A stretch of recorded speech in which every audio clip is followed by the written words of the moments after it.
and welcome back to another reading journal setup / reading wrap-up video. Today I'm going to be setting up all the spreads in my reading journal for May and June, and I'll also be giving you a little bit of a recap of my reading months, little mini reviews for all the books I read in the past 2 months, and just checking in general. So settle in. This one is going to be very cozy and chill.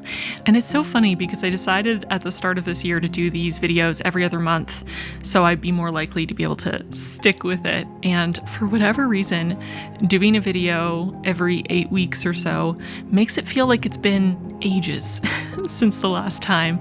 So every time I do one of these, it just feels like I haven't done one in so long, and like all I want to do is just sit down and catch up with all of you in this very chill setting about how our reading has been going the last couple months. I would also love to know how your reading has been going, if you found any new favorites, how many books you read in May and June, if you had any surprises, either positive or negative. Let me know in the comments. I would love to know. But I'm just starting, as always, with my cover page here. This is my May cover page, and I'm going for something very spring-like, very airy and pastoral, I guess. Cozy feeling. May was a pretty good reading month for me. I got through 8 books in May. June was an even busier month, though. I got through 13 books if you count The Count of Monte Cristo as a single book, or 14 if you count it as 2 separate books. The French edition that I read is 2 separate books that are 700 pages plus each, so I've been counting it as 2 books. So I have a lot of books to talk about in this video.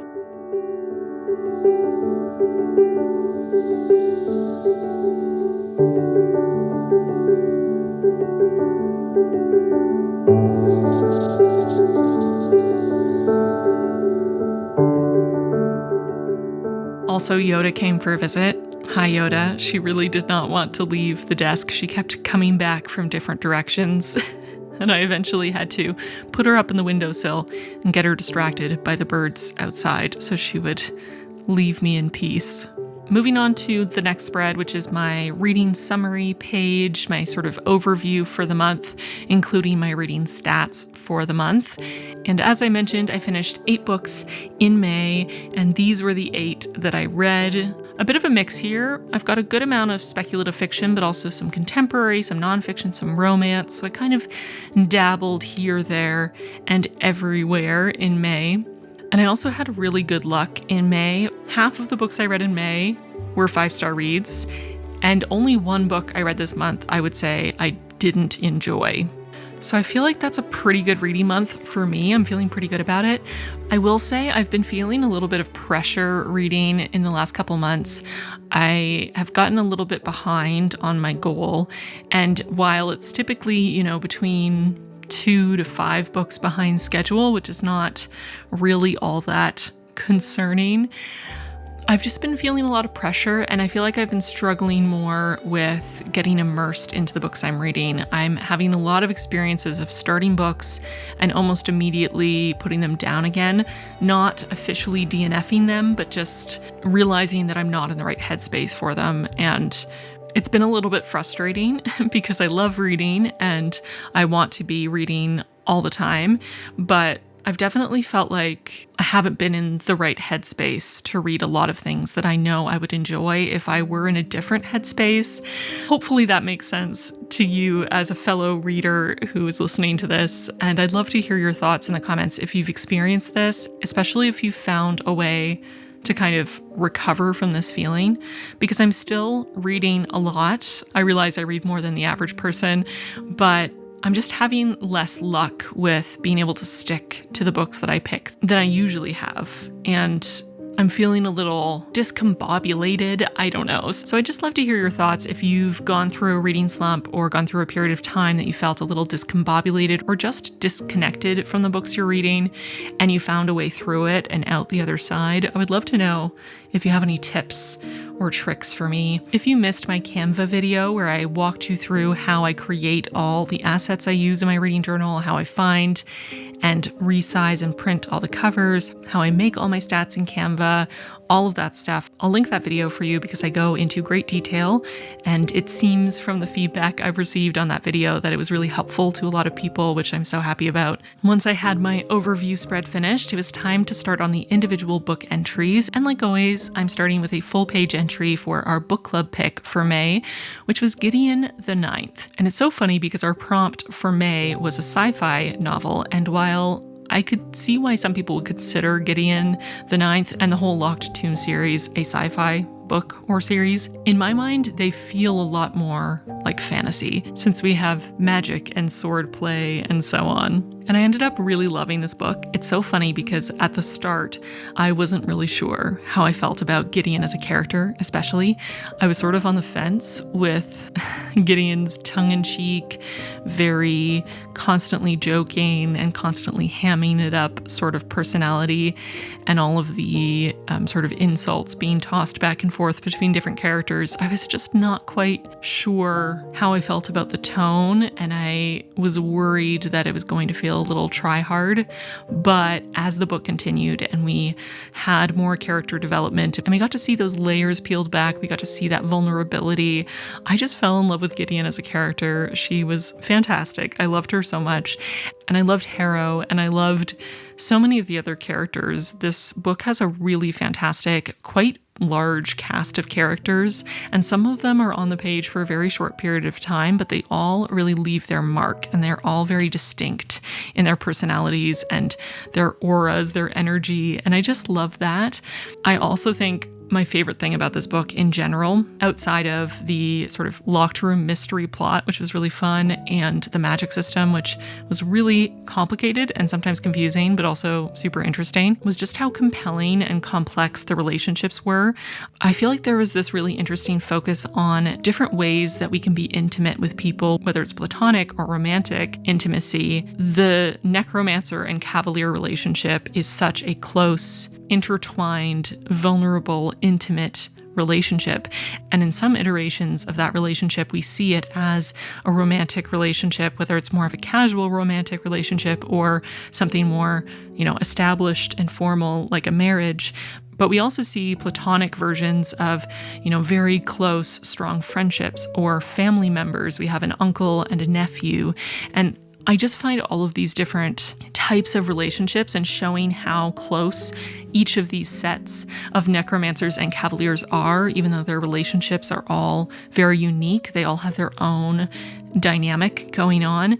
I just found it absolutely fascinating as a character-driven reader. That's just the candy for me. I lap it up. So I loved it. I found it so interesting. And I ended up reading the second book in the series, Harrow the Ninth, in June. So you'll hear me talk more about this series in a bit, but I would highly recommend the Locked Tomb series if you are a fan of speculative fiction and you tend to like similar books that I do. I think you would really, really enjoy it. It's quite fantastic. Next, I have a couple books that didn't work quite as well for me. First is Cinderwich, which it had a lot of potential. It had a really creepy, eerie concept, and I liked the characters and I liked their relationships. But I will just say that the ending of this book was so abrupt and so strange to me. I just didn't find it nearly as creepy or scary or interesting as the build-up. And I'm still not 100% sure what happened in that very fast climax of a scene. And I have so many questions, and I just feel like it really caused the tension to disintegrate instead of explode, if that makes sense. It was a little anticlimactic, I guess. So I liked it. I found it interesting. It was a very quick read. It's quite a short book, but something about the way the ending was handled just didn't quite work for me and felt like a bit of a letdown for how creepy this had the potential to be. Then I have I'm a Fan, and I really wanted to like this, but my God, this was not my type of book at all. I had such a terrible time listening to this audiobook. There was nothing to like about this main character. She was a terrible human being. She treated people terribly. She was legitimately abusive to her boyfriend while simultaneously cheating on him constantly. It was just not a fun time, and she became obsessed with her affair partner's other partners, and started stalking them digitally and then in real life. It was just, I had a terrible time. And you might be asking as I talk about this why I didn't get 1 star, because it sounds like I hated it, and I truly did. The only reason I got 2 stars was because there were moments where the author sort of went off on a little rant, on a diatribe about a variety of subjects, often centering around the experience of being a non-white immigrant to the UK and the experience of xenophobia and racism and how those intersect with being a woman, and sort of some of the ways that sometimes people can feel like they need to sell their soul to white supremacy, basically to try to fit in and assimilate and get along. And those little rants, those little diatribes were incredible. They were well written, they were well thought out, they were fascinating, they were amazing. I was highlighting and saving whole, large chunks of text that were just incredible. But everything else in the book, other than those couple rants, there were maybe 3 or 4 times that this happened, was terrible. Those were the only shining beacons that I enjoyed, which makes me feel like I would love to read maybe an essay collection written by this author or something nonfiction, because this was not doing it for me. Lastly, here I have yet another volume of Monstress.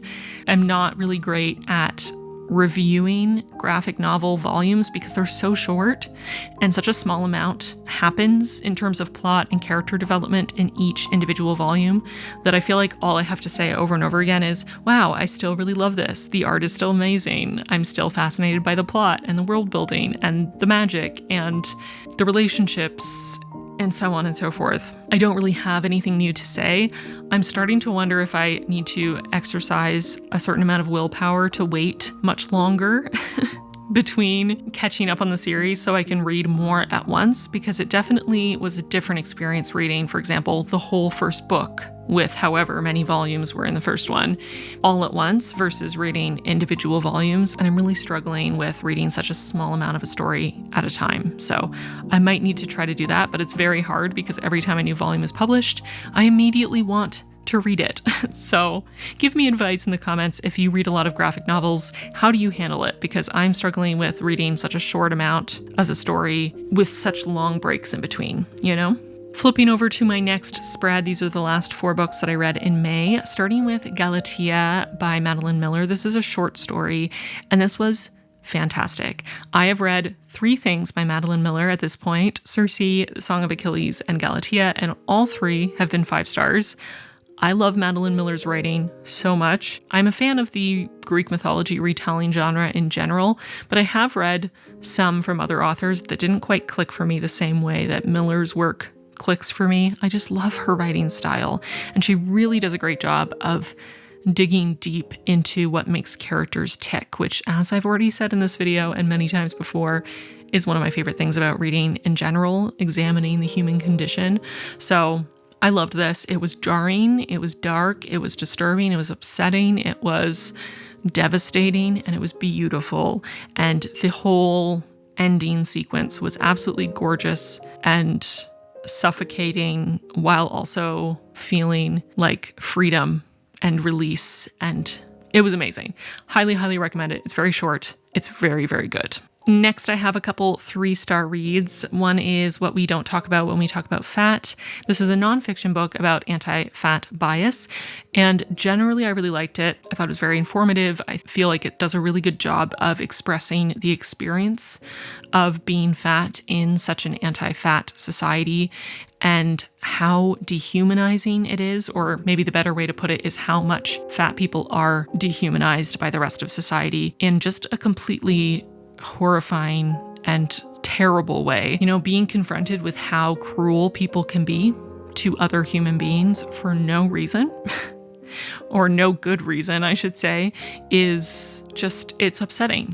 It's terrible. But again, I'm not surprised that this kind of stuff happens, that people are treated this way. I think it's really worth the read.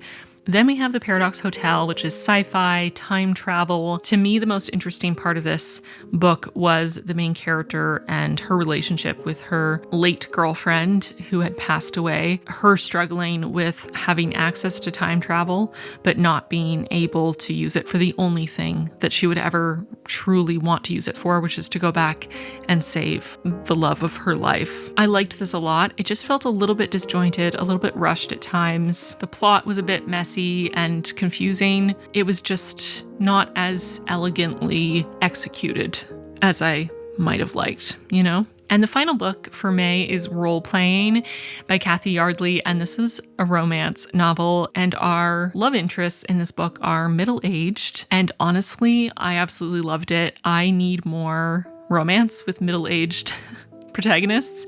It was so nice for once to have characters who are mature and approach a relationship in a mature way and value kindness and communication and respect and just, you know, other basic things that I certainly value as a woman in my 30s who has been married now for 8 years or whatever it's been. You know, these are things that matter to me. So reading about characters who are in a stage of life where they're not all about the thrill anymore, they are looking for a life partner, was just such a breath of fresh air. And I loved how nerdy they were. I loved that they met and fell in love online playing video games. There was a bit of miscommunication, but it was like fun, silly assumptions made about each other that were proven to be false, that were very cute and rom-com-y, not your typical, you know, miscommunication argument that makes them break up before they come back together near the end of the book. None of that. There is definitely a little bit of biphobia and homophobia in this book from a secondary character, so I would just caution people about that because it was definitely a little upsetting to read. But the characters themselves are super supportive and wonderful. There is some really lovely bisexual and demisexual rep in this book, and some really, really sweet conversations around the character who comes out and support from the other character for them. And it was just really beautiful and wholesome and heartwarming and adorable. And I loved it. I loved it so much. So I highly recommend Role Playing. And I need to find more of these middle-aged romances because this is one of the best romances I've read between a man and a woman. Maybe ever. And moving on to June, for my June cover page, I wanted it to feel so summery and hot. It has been ridiculously hot where I live the last couple weeks, over 30 degrees Celsius every day, which is very warm for where we are. And I definitely wanted to make something that felt very hot and lazy for the summer. Moving on to my June overview, but like I mentioned at the beginning of this video, I read 13 books this month, unless you count The Count of Monte Cristo as 2 books, in which case it was 14. Quite the reading month. This month not only had my little Romantasy reading challenge, which you can check out my Romantasy reading vlog if you want to see in-depth reviews of the 4 books I read for that, but it was also Pride Month. So I tried to read as many books with LGBTQI+ rep as I possibly could, and I feel like I did a pretty good job. The only books without LGBTQI+ rep that I read this month were the 4 books that I read for my Romantasy reading challenge. Every other book had queer rep in some form, including The Count of Monte Cristo, which I did not expect going into it, but it had some lovely rep, which I'll talk about now because we're moving on to the first set of book entries. And again, as always, starting with a full page entry for our book club pick. And our book club pick for June was The Count of Monte Cristo for our classics prompt. And this is a book I've been wanting to read for ages and ages and ages. I've had this 2 paperback set in the original French for many, many years. I moved it with us from Ontario across the country. I've been meaning to read this for so long. So I was so glad to have an excuse to finally read it, and I really enjoyed it. It's not a perfect book. There are things that I did not love about it, mostly to do with the Count of Monte Cristo himself as a character. There were things about him that I didn't enjoy, and things about the way the character was written and how little we got to see sort of behind the curtain of him as a character, even though he was our protagonist for many hundreds of pages. And some of the actions he took that, on the one hand, are helpful in showing the ways that he has been corrupted and changed by his drive for vengeance, his need for revenge, but it also made it really hard to root for him. And this was a very long book, over 1,400 pages, to struggle with rooting for the main character. I also do not agree with people who say that this book is exactly as long as it needs to be, that there is nothing unnecessary in this book. I call bullshit. This book is over 1,400 pages long, and there was no need for it. So many of the little mini side stories did not need to be included in this book, okay? They could have been short stories, off in their own world. We had so much detailed background for characters that were barely on the page for no reason, and I didn't mind them, but they just were not relevant to the main plot at all. This book probably could have been under 1,000 pages and been better for it, in my personal opinion. It was beautifully written. I really enjoyed the writing in French. I really enjoyed the language that Dumas was using. I really liked the exploration of the themes, this idea of being corrupted by your own drive for revenge, of letting other people's actions take over your life, and someone might steal your happiness from you, but then you, by focusing on revenge, are choosing to continue to drain any possibility of happiness from your life day after day after day, instead of choosing to let go, whether you forgive or not, but to let go and to choose a more positive existence for yourself. I also really loved Eugenie, who is our lesbian character in this book. She was amazing. I thought it was such a progressive portrayal of a lesbian character, especially in this time period. She was strong-willed and clever and seemed like a genuinely loving, caring person, and I really enjoyed that we did not have a case of the bury your gaze trope. I feel like Eugenie and her lady love were two of the few people in this entire book who actually got a happy ending. So good for them. I also just in general really liked the female characters in this book. I feel like they were varied and complex and interesting. They all had very different personalities and different driving forces, different motivations, which was nice. There was a lot of misogyny in the book, but that's also a product of its time. And I really loved Franz, and I was really sad that he disappeared for many hundreds of pages and then came back only to get terrible news and disappear again. Justice for Franz. Then we have Where Darkness Blooms, which is a YA horror that does have a lesbian character in sort of the main cast of characters, which is why I picked it up for Pride Month. I was really hoping for a quick, easy read with a lot of atmosphere, a lot of creepy spookiness, and this did not deliver at all. I was just left with so many questions on so many levels. You can check out my Goodreads review for a pretty extensive list. A lot of it is spoilery though, so just keep that in mind. If you want to read this, you might not want to take a look at my review, but there were just so many choices made by so many of the characters that made no sense at all. I don't know, it was really poorly executed. I was not impressed. Then we have Meeting Millie, which is a sapphic love story, and it's between a lesbian and a late discovery bisexual. I feel like that was a weird way to say that, but one of the characters does not know she's bi until later in life. And I felt so many conflicting feelings about this book. I ended up giving it 2 stars because there was so much that I hated about it, but I did actually really like both of the characters most of the time, and I really liked their dynamic together most of the time. There were a lot of wholesome moments and really sweet moments, and them getting together was really adorable. But both of these characters act terribly over and over again, and it feels so out of character because generally they're both such lovely people and they are so good to each other and really care about each other. There's so much slut shaming and biphobia from the lesbian character to the bi character,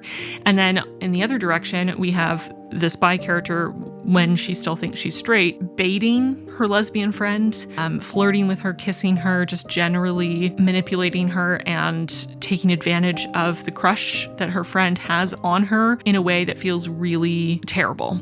I don't know how else to say it. It's just a very mean-spirited thing to do, but it really is hard to top the lesbian character's extreme level of slut shaming, which comes up every time she gets angry at the other character, and her rampant biphobia, because there is this through line that If the other character is bi, then she should be interested in her friend. If she is into women in any capacity, she must be into this woman. And the fact that she's not makes this woman very angry, and so out comes the vicious slut-shaming and biphobia. It's horrific. I just don't know how I could give that a pass. It was really uncomfortable to read. The last book I have on this page is You Exist Too Much, which is a book that's been on my TBR for several months now.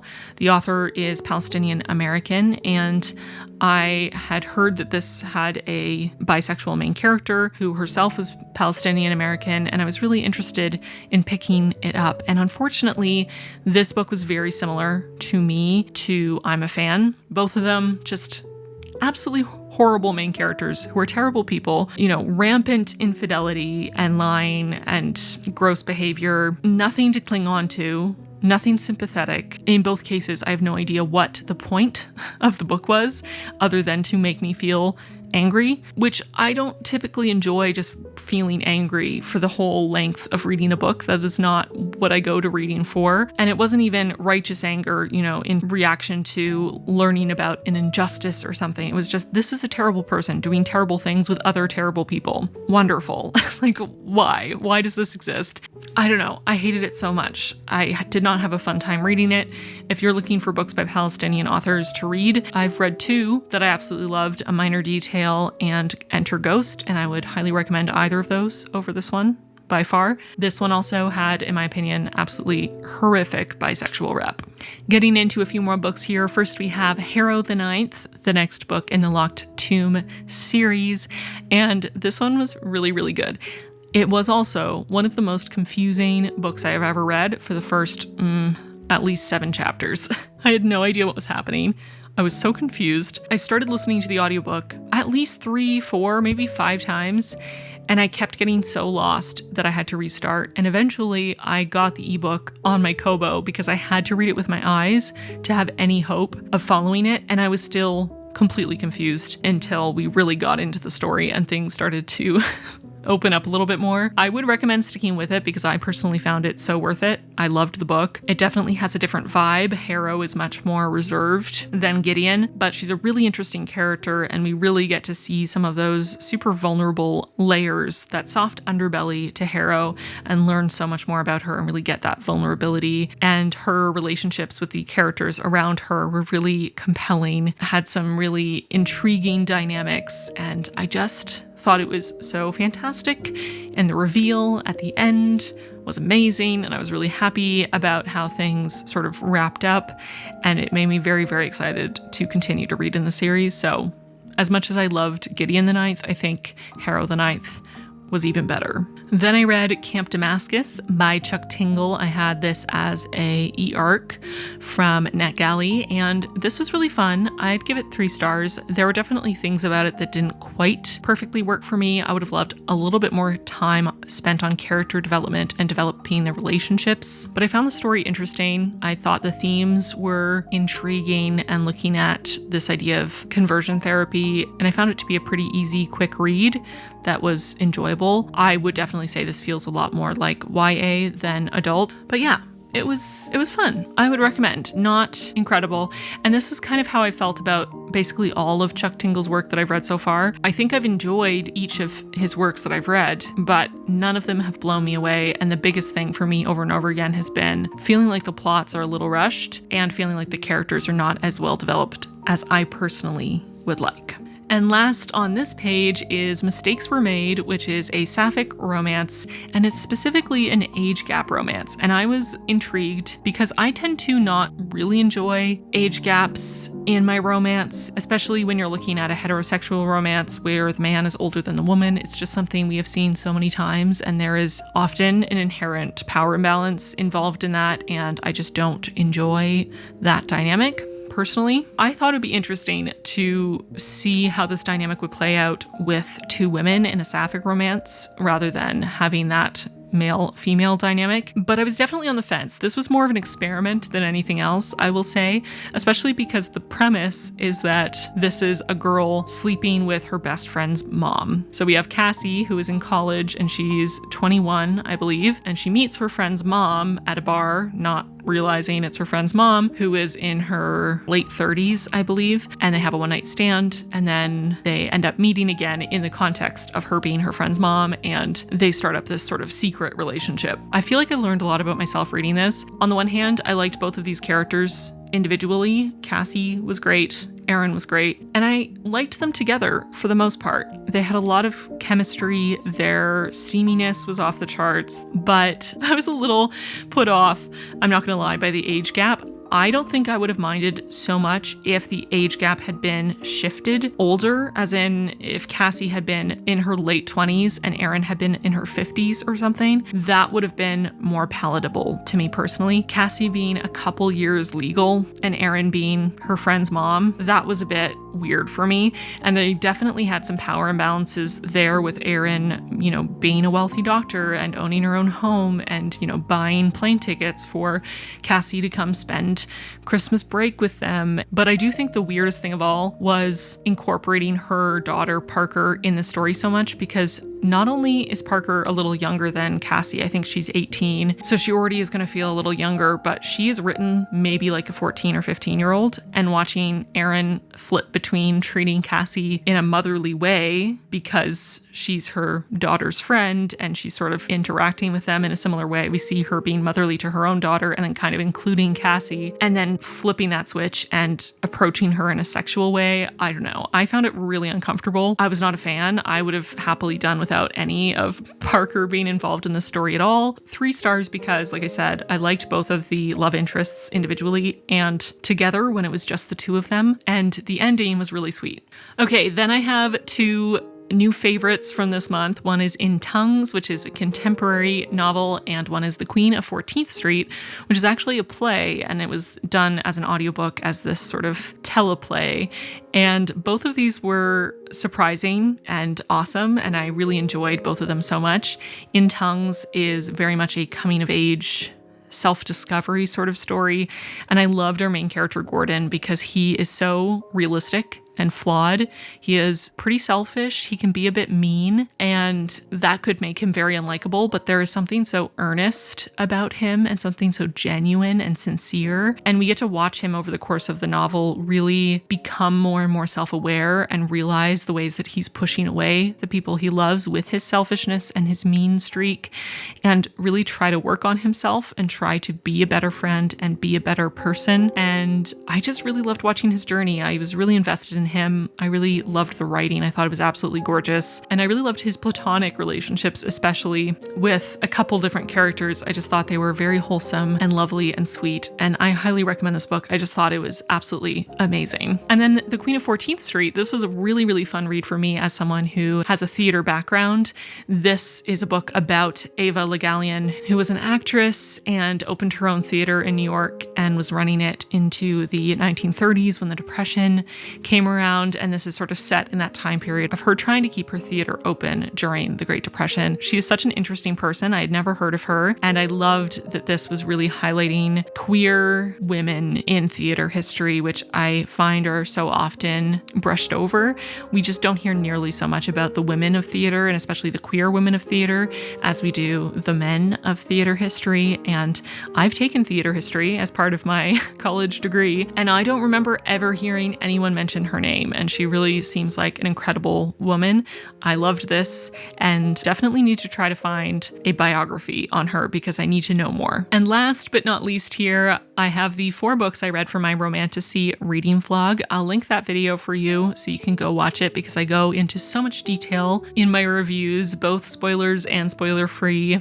So you can go check that out to hear all of my nitty-gritty, in-detail thoughts about these. But a very brief summary. One Dark Window, 2 stars because I liked the magic system, but only 2 stars because I hated everything else. I hated the characters. I thought the plot was pretty boring. The writing was terrible. It felt like my brain was melting while I was reading this book. And you can really, really feel my pain if you go watch that reading vlog because I go into great detail with quite the rant about the writing specifically. It also was not gothic and not atmospheric, which I was told it would be. Very disappointing. Then we have That Time I Got Drunk and Saved a Demon, which got 3 stars. This was really fun. Not exactly my cup of tea or my general preference in terms of fantasy or romance. This was a power gap, age gap, and height gap relationship. Again, similarly to Mistakes Were Made, I liked both of the main characters and I thought they were pretty cute together for the most part. I did not love the power imbalance here, and the plot was a little bit light. I could have used a little bit more going on, but that's not what this book was for, and it was still a fun time, and like I said in my reading vlog, I will probably read on in the series whenever I just need something quick and easy and sort of fun. Then we have A River Enchanted, and this one was a really beautiful read. I do wish that the focus had been on the older characters, especially Sidra, who is by far the most fascinating, compelling character in the entire book to me. She did get quite a bit of a feature, but mostly we were focused on the younger characters and Jack, who was just not nearly so interesting to me personally. He was much less dynamic, except for in his interactions with his little sister that were quite adorable. I really liked the magic system though, and the setting was amazing. It's based on Scotland, which is one of my favorite places in the world, and the cragginess and the moodiness, that atmosphere is just palpable, and the writing was beautiful. And last, An Ember in the Ashes. I loved this. I thought it was really fantastic. It did feel a little bit young. It is a YA novel, and there were moments that I got irritated by our main male character, but I really liked our female protagonist. She was awesome, and I really thought that the plot here and the pacing and the exploration of the themes were all really well handled, and just in general, this was a very tight book. It did everything it wanted to do efficiently and well, and I thought it was quite nicely written as well, with some really interesting relationships and dynamics going on between different characters, and I was incredibly intrigued to keep reading in the series. So again, if you want to hear more about these 4, go check out my reading vlog because I go into great detail. This is just a very quick taster overview. But that is it for this video. Those were all the books I read in May and June, and these are all my reading journal spreads for all those books. Hopefully you enjoyed this casual, chit-chatty, wrap-up, catch-up, setup video. I know I enjoyed catching y'all up on my recent reads, and please let me know in the comments if you have any ideas, thoughts, feelings about some of the things I brought up in this video, including feeling a bit disconnected, feeling like I'm maybe half in, half out of a reading slump. I would love your advice. But with that, I feel like I'm losing my voice. I've been talking about books for way too long now, so I'm gonna go, and I'll see you really soon in my next video, which is a very exciting one that y'all have been asking for ages, and I have been promising for ages, and it's finally here, my Notion reading tracker. Y'all are gonna love this. I'm so excited to share it with you, so watch out. It's coming soon. Okay, bye.